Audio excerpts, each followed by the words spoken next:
وعلیکم السلام۔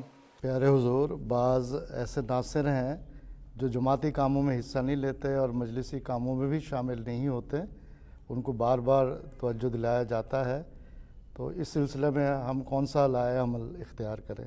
یہی حکم ہے، بار بار توجہ دلانا، اور بار بار توجہ ہی دلاتے رہنا چاہیے۔ ان کو بتائیں کہ تم احمدی ہو اور احمدی کے کچھ فرائض ہیں اور کچھ اس کے ڈیوٹیز ہیں جس پر اس نے عمل کرنا ہے۔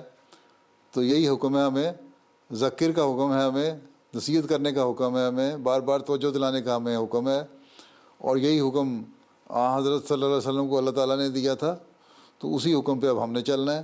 اور نصیحت اس لیے کی جاتی ہے اور بار بار کی جاتی ہے تاکہ توجہ پیدا ہوتی رہے۔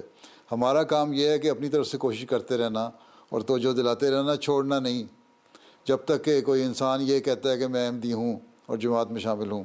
ٹھیک ہے، سست ہوتے ہیں بعض، ان کی سستیوں کو اسی طرح دور کیا جا سکتا ہے، ان کو توجہ دلائی جاتی رہے اور بار بار ان کو توجہ دلائی جاتی رہے، پیار سے توجہ دلائی جاتی رہے۔ ان کو یہ احساس نہ پیدا ہو کہ ہمیں پر کوئی سختی کر رہی ہے یا ہم جائیں گے تو ہمارے خلاف کوئی ایکشن لیا جائے گا۔ اگر پیار سے محبت سے سمجھاتے رہیں، چاہے وہ انصار بھی ہو گئے ہوں، تو وہ آپ کے پروگراموں میں حصہ لیں گے۔ اور دوسرے یہ کہ یہی انصار ہیں، ان کے عورتیں بھی ہیں، ان کے بچے بھی ہیں۔ اگر شعبہ تربیت فعال ہوگا، شعبہ تربیت کا کام ہے کہ ان کو توجہ دلائے، ان کی تربیت کرے تاکہ وہ اپنے بچوں کی بھی تربیت کر سکیں۔ اسی طرح خدام الاحمدیہ کا کام ہے، لجنہ کا کام ہے کہ وہ بھی اپنے اپنے مجلس کے ممبران ہیں اس خاندان کے، ان کو توجہ دلاتے رہے۔ جو خاندان میں ایک کنسرٹڈ ایفرٹ ہو جائے گی، ہر طرف سے ایک مشترکہ اور ایک ٹھوس کوشش ہوگی، تو پھر تربیت کی طرف انصار کو بھی توجہ پیدا ہوگی، لجنہ کو بھی ہوگی، خدام اور انصار اور اطفال کو بھی ہوگی۔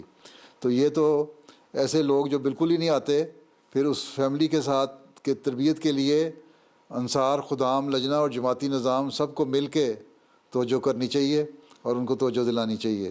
لیکن یہی ہے کہ نصیحت کرتے جاؤ، اور ہر طبقے کا احمدی ہے اور جس مجلس کا وہ ممبر ہے، اس مجلس کے ذریعے سے بھی ان کو توجہ دلاتی ہے۔ اس خاندان میں ہو سکتا ہے ایک بچہ جو ہے وہ باپ کی تربیت کا باعث بن جائے، بیوی جو ہے وہ خاوند کی تربیت کا باعث بن جائے، اور پھر اس طرح انصار اللہ میں بھی آپ کو تربیت کے جو ایشوز ہیں وہ اتنے نہیں اٹھیں گے۔ اور پھر خود انصار کو توجہ دلائیں کہ اگر تم توجہ نہیں دو گے تو تمہارے بچے اور تمہاری بیوی بھی جماعت سے دور ہٹ جائیں گے، اور اس کا تمہیں نقصان ہوگا، اور اس کے تم ذمہ دار ہوگے، اور اس کے خدا تعالیٰ کے سامنے تم جواب دہ ہوگے۔ تو پیار سے، حکمت سے سمجھاتے رہیں۔ الفاظ یہ کہیں جو میں نے کہے ہیں وہ بھی اگر کہیں تو لیکن پیار سے کہیں، تو امید ہے انشاءاللہ تعالیٰ آہستہ آہستہ اثر پڑے گا۔ باقی سارے برابر نہیں ہوتے، کچھ زیادہ وقت لیتے ہیں، کچھ کم وقت لیتے ہیں، لیکن ہمارا کام یہ ہے کہ جو ہمیں نصیحت کا حکم ہے قرآن کریم کا، اس کے اوپر عمل کرتے چلے جانا۔ ٹھیک۔